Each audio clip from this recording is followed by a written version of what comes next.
So that got me thinking, what is the perfect ear of sweet corn? Now, what's up, Lazy Dog fam? Hope everybody out there is having a fantastic day. The big day is finally here. Some of our Solstice sweet corn behind me is finally ready to harvest. You can see we've got some nice, beautiful ears here.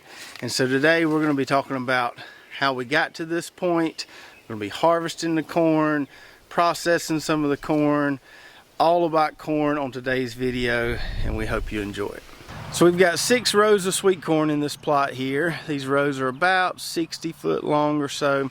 And if you've been following along, you might remember that we did have to replant some of this. So we planted it once in early April, got a little bit of a flood, didn't come up as good as we wanted, came back and replanted some skips. And that's why we're not going to be able to harvest all of this today. We look at some of these ears there. Those are just getting pollinated, haven't even started to fill out yet. So we'll have to do a second round of harvesting for those.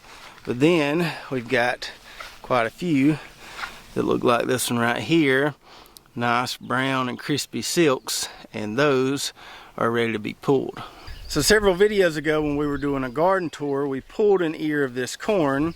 The silks looked brown and crispy, but when we pulled back the shuck there, we could see that it hadn't developed the nice bicolor that we're looking for there. Those yellow kernels weren't quite yellow yet, and they weren't filled out all the way. So things to look for as far as peak corn ripeness, you obviously want to look for that brown silk, but you also got to make sure those kernels are filled out all the way. So even though our silks look brown and crispy, we still had about 3 or 4 more days before everything got filled out nice and plump like you see it here. So a few days ago we posted an ear of this Solstice sweet corn, an ear like this that was nice and filled out and the right color and everything. Posted that to our Facebook and Instagram pages, and we had somebody comment and say that looks like the perfect ear of corn. So that got me thinking, what is the perfect ear of sweet corn? Now, the definition of a perfect ear of sweet corn might be different to a commercial grower than it would be to someone like myself, just a backyard gardener. But in my opinion, that's pretty close to perfect right there. Now, we don't always grow perfect ears of sweet corn. We have bad sweet corn grow outs. So it's not always super successful, but so far this year, it's looking pretty good. So back to the question, what makes a perfect ear of sweet corn to my backyard gardener standards? Well, one, it's going to be a nice large ear. It's going to be an ear as big as it's supposed to be for that variety, nice size ear of sweet corn. Number 2, it's going to have kernels all the way to the tip. That tells us that the corn was pollinated well. So we have kernels all the way to the tip of the ear. 3, we want to have nice filled out kernels, real plump kernels on this ear, nice fat ear of sweet corn. And then fourthly, no worms at the top. So given those 4 characteristics of a perfect ear of sweet corn, how do we get there? How do we achieve that? So we'll start off with number 1, having a nice size ear of corn. In my mind, we do that with a good fertilization program, giving the plants the nutrients they need, and also being able to give adequate water to the plants as they grow. We'll make sure those plants are never stressed, make sure those leaves never kind of fold or curl up. We do that with the water, with the drip irrigation. This year, I've probably fertilized this sweet corn less than any sweet corn I've ever grown, but that had a lot to do with the fact that we had the chicken tractor on here before I planted. So the only fertilization I did was some 10-2-8 in the furrow at planting, and then we side dressed with 13-0-0. That was it. That nitrogen that the chickens put down really helped a lot.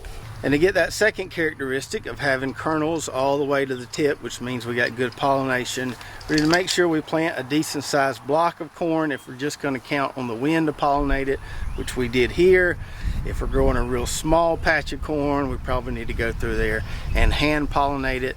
But making sure these silks get well pollinated is going to ensure you get kernels all the way to the tip there.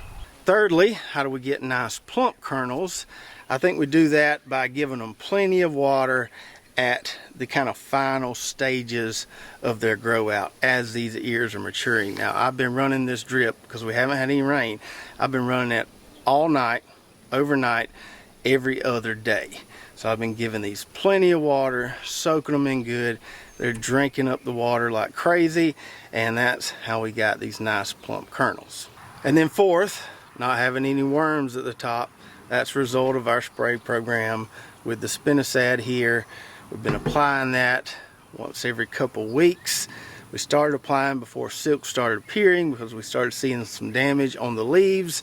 I haven't pulled but about 6 or 7 ears of this so far. Haven't seen any worm damage yet. That's not to say we won't find a worm or two, but it looks like our spray program was pretty successful.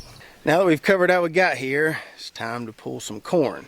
Now, when I was a kid and we put up corn, for some reason, they made us get up at the crack of dawn when the corn leaves were still all wet and get out there and harvest that corn right at daylight.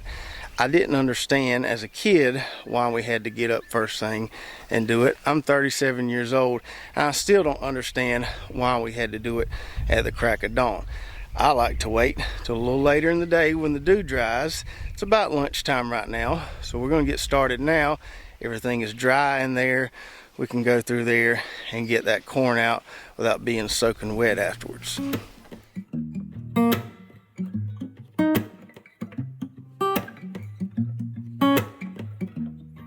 Yeah, your heart is a sun and it shines as it opens. Well, your heart is a sun and it shines as it opens. All right. That's what we got off that first harvest. A red wagon overflowing, and then 2 red buckets full. And that's probably maybe just a little more than half of it. There's still quite a few ears out there from when we had to come and replant this stuff. So we'll definitely have a pretty good second harvest. For all the ears that I pulled so far, or for that harvest, all of them look pretty good. You're gonna have a few runts here and there, and I found 1 or 2, but most of the ears look pretty nice and full. Haven't seen a worm yet. And what's interesting to me about this variety or this particular grow out is I'm getting a decent amount of 2 ears per stalk. Usually, regardless of whatever variety it is, I'm only getting 1 good ear of stalk. Sometimes it'll be 1 good ear and then kind of a runt ear. But I would say at least half of these stalks in here had 2 good ears on them, which is always a nice thing to see. And if it is a Solstice thing and not something I did, that's a good indicator this is a variety we might want to grow again. All right, so now it's time to head on over to the barn there, get in the shade, set up the fan, and do a little corn shucking.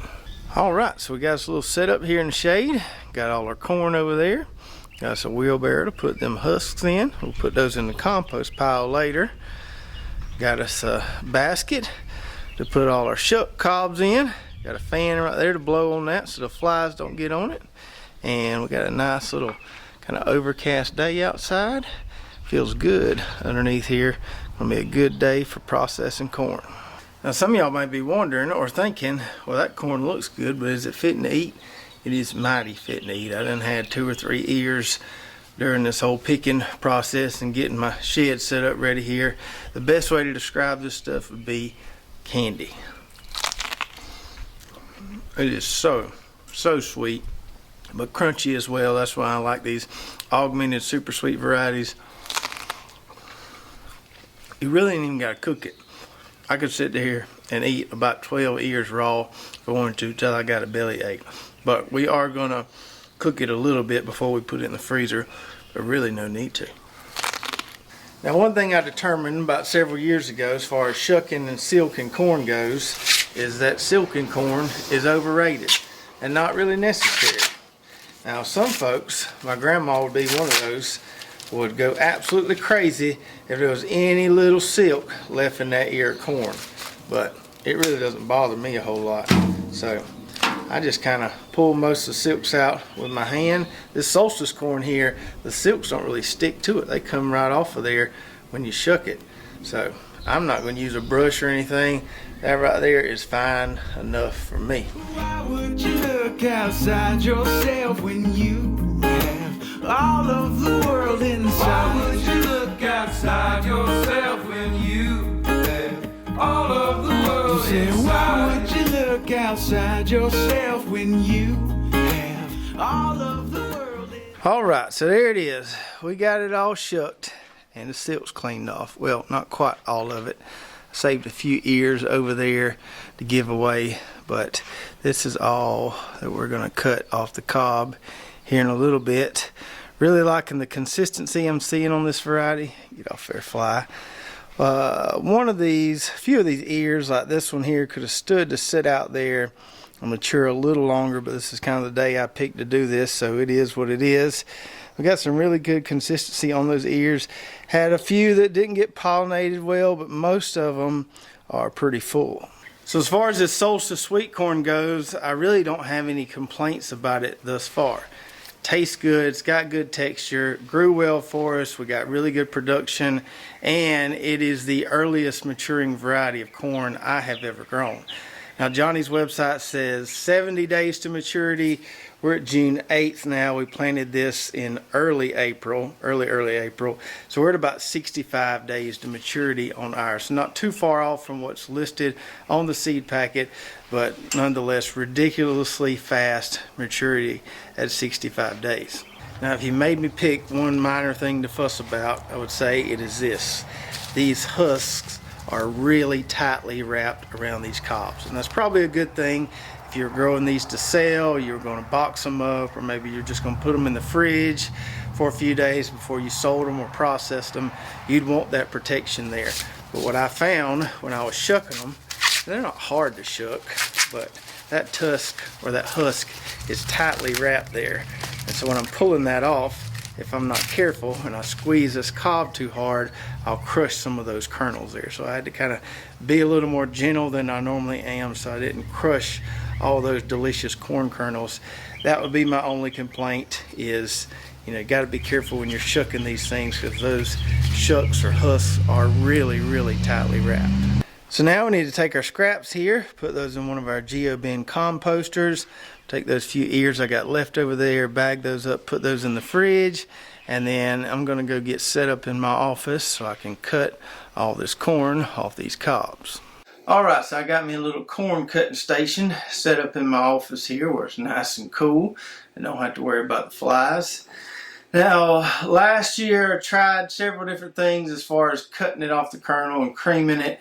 And before I tell you how we're doing it, let me just say I like my corn to kind of be a mixture of whole kernel corn and cream corn. So I don't want it to be all whole kernels, but I don't want it to be soup either. So we kind of try to get it somewhere in between. Now last year I bought one of those little wooden boards that you slide the corn down, and about cut my finger off a couple times, so I don't know where that thing is. I may have thrown it away. I ended up using my knife last year, which worked pretty well. So what I would do is I would just take my knife, I would cut the kernels off there, and then I would scrape it back this way and get all that good juice off there, fall into the pan. Last year, after we posted that corn processing video, my buddy Josh in Mississippi sent us this rig right here, made by Pampered Chef, and it's specially designed for putting up corn. And it took me about 3 or 4 years to get the hang of it, but this thing works like a charm. And if you're watching on YouTube, I'll put a link below where you can grab one of these on Amazon. But it basically has 2 little parts to it. It has one part to cut the kernels off the cob, and it's got this part here, which is good for kind of creaming and getting all that goodie off that cob. So let me show you how this rig works here. So we're going to start off with this serrated end, and we're going to cut the kernels off. You can go as deep as you want with this. If you want mostly kernels, you can go real deep. If you just want a little bit of kernels and a lot of cream, you don't have to go as deep. So we're just going to slide it down there. You can see it just cuts them right off like butter there. Really, really easy. And then we're going to take this plastic end, which I like on this rig because it's got kind of a little shield on it almost, so you don't get this stuff splashing everywhere. And we're just going to take that, we're just going to scrape it down. That's going to get all that good juice out of there and not make too big of a mess. Once we've done that, we have got everything we can get off that cob of corn right there. We'll do one more for demonstration's sake here. Get our kernels cut off nice and quick, and then milk it all the way down there. Get all that good juice off there. If I can hold on to it.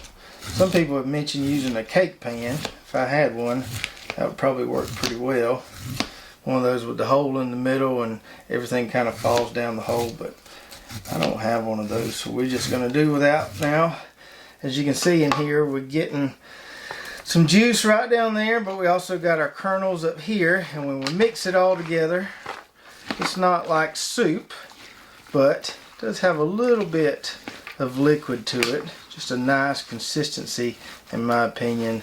That's some pretty good stuff. We're getting a decent amount here. I haven't even put a dent in that basket that we harvested yet, and almost got half of this pan full. Alright, so after I cut that corn off the cobs, had to do a little garden work while it was still daylight. Brooklyn had to feed the kids. We had to get the kids to bed. And we just got through putting the corn in bags. Let me show you what we got. So we ended up with 17 quart bags of delicious sweet corn. Now I've got these laid out individually for the most part on this towel so they can cool off a little bit before I stack them, put them in the freezer, but really happy with how many bags we got off half that plot. Now we didn't film the process, but it's really easy, and I'll tell you how we do it. So you want to cook the corn a little bit, not completely, but a little bit before you put it in the freezer bags. You can do this on a big pot on the stove. You can also do it in the microwave. We opted for the microwave this time. We had a little system set up where I was cooking it, she was bagging it up. So we use this little unit right here. Most everybody has one of these in their kitchen. I fill it up with some of that corn. I want to make sure I get some of that juice in here. If for some reason there's not enough juice in the bottom, I'll add a little bit of water, but it's mostly kernels, but probably about up to here with liquid. So I'd mix it around in the pot good. Fill this thing up, put it in the microwave on 10 minutes. I'd stop it at 5 minutes, stir it up a little bit, let it go 5 minutes more. So cook it for 10 minutes total in the microwave. After that 10-minute cook time, we go straight into our food saver bags here. Yes, these bags are a little pricey. They're more than I want them to be, but they do work good for this.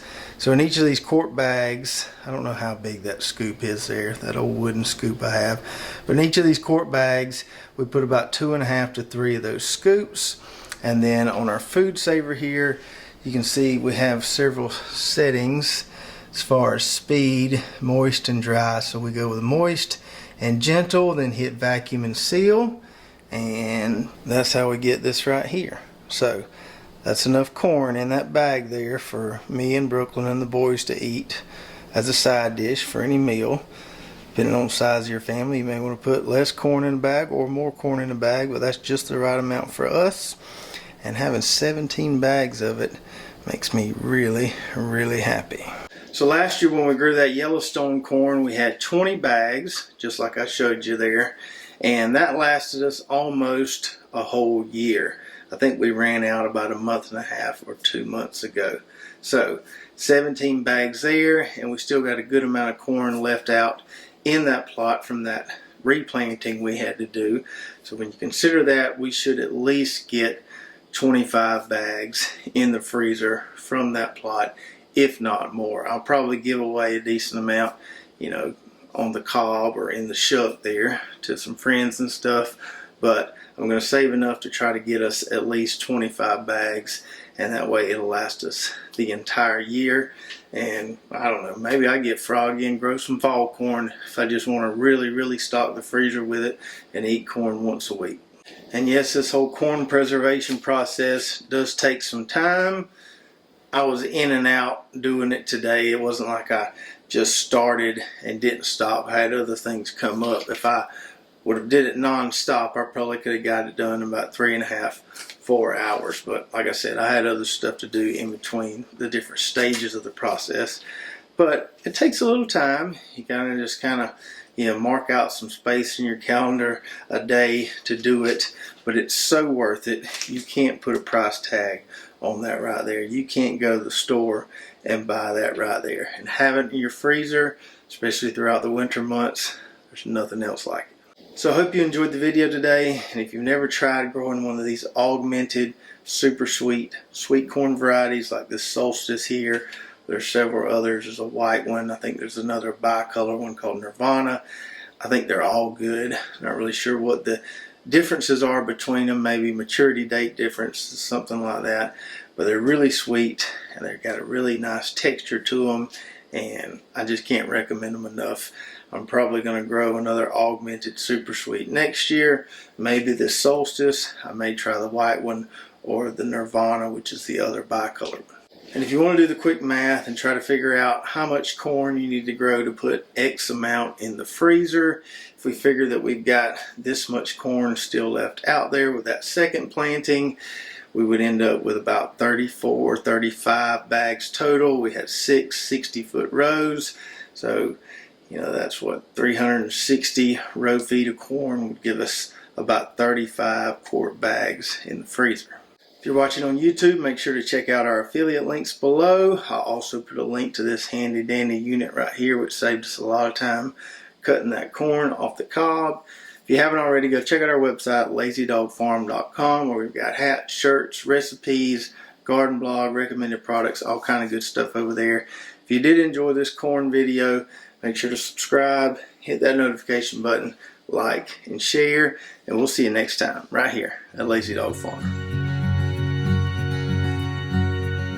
Oh,